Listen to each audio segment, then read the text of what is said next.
Kita semua tahu Indonesia saat ini memiliki 51% saham Freeport dengan nilai akuisisi sekitar 56 triliun rupiah menggunakan pinjaman modalnya. Entah bunganya mah berapa. Keuntungan Freeport per tahunnya sekitar 12 triliunan. Jatah Indonesia sekitar 6,2 triliunan. Dengan bunga pinjaman, maka modal kembali dari investasi kira-kira 15 tahunan. Oke, pintel dah, pintel.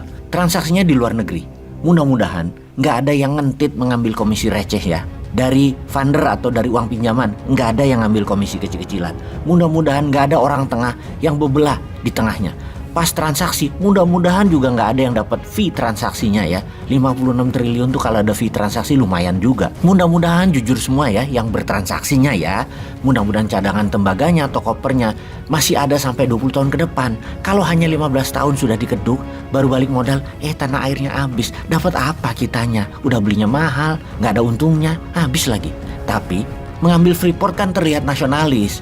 Juga hal ini sudah terjadi. Coba bayangkan dengan rencana Newman ketika ditanya dulu, setujukah mengambil saham 51% Freeport? Maka jawabannya Newman adalah, mengapa ngambil saham? Ambil saja benefit dan konten kopernya tersebut. Oke, mungkin banyak sahabat yang kurang paham apa maksud isi dari tembaga tersebut.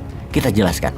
Kita semua tahu Freeport bukan tambang emas, tetapi tambang tembaga. Pada saat tembaga itu dipisahkan dari non-metal atau slag, maka hasilnya adalah heterogen mineral yang bernama copper concentrat. Hasilnya copper concentrat ya, inget lo ya, tembaga bukan gold concentrate. Copper concentrate tadi dikirim ke pabrik smelter. Ingat ya sekali lagi, hasil smelter harusnya adalah logam homogeneous.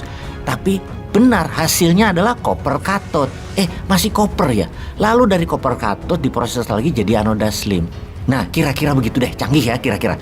Pertanyaan kita, mana emasnya?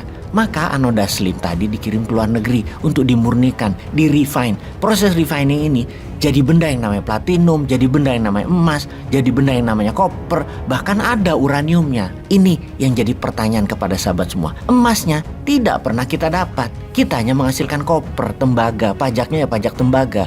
Emas, platinum, dan rare earth lainnya gak dapat apa-apa. Sekali lagi nih ya kita ulangi. Freeport bukan tambang emas karena tidak ada emas fisiknya. Juga kita tidak dapat pajak emasnya. Kopernya, tembaganya itu unsur termurah yang dibayar pajaknya. Yang precious metal gak dibayar. Dan ini semua dibikin oleh pejabat yang gak paham beginian. Termasuk akademisi, orang yang makan sekolahnya. Dibikin bingung sehingga tambang tembaga Freeport dibilang tambang emas. Kita ingatkan lagi sekali lagi biar bosen sampean.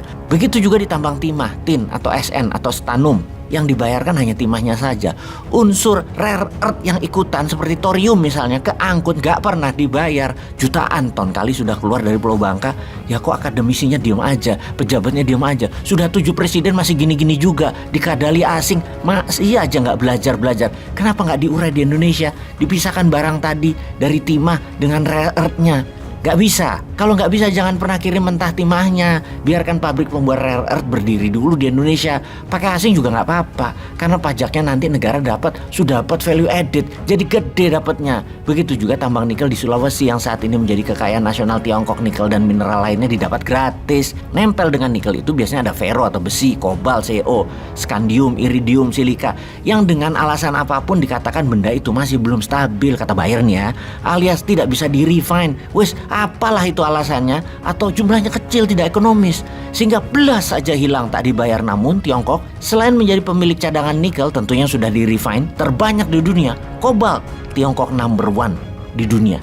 Ada yang mikir nggak ya? Jangan-jangan itu kobalt yang dapat gratisan dari Indonesia? Jangan-jangan loh ya. Ini kan cuma asumsi gitu aja kok marah sih. Oke kita lanjut. Di mana dalam baterai EV atau electronic vehicle isinya adalah nikel, lithium, kobalt. Wis, Tiongkok pegang semua. Sudah gitu kita bangga lagi dikibulin mentah-mentah begini. Ampun dah.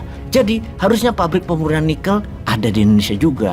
Sudahlah. Kita kembali ke pertanyaan rencana Newman dengan Freeport. Yang penting dalam hal copper concentrat Freeport, ya harus diambil benefit emasnya dan produksinya di Indonesia. Refiningnya, pemurniannya di Indonesia supaya dapat pajak emas, pajak platinum dan fisik emasnya di Indonesia buat underlying cetak rupiah. Ngapain sih ngutang aja terus?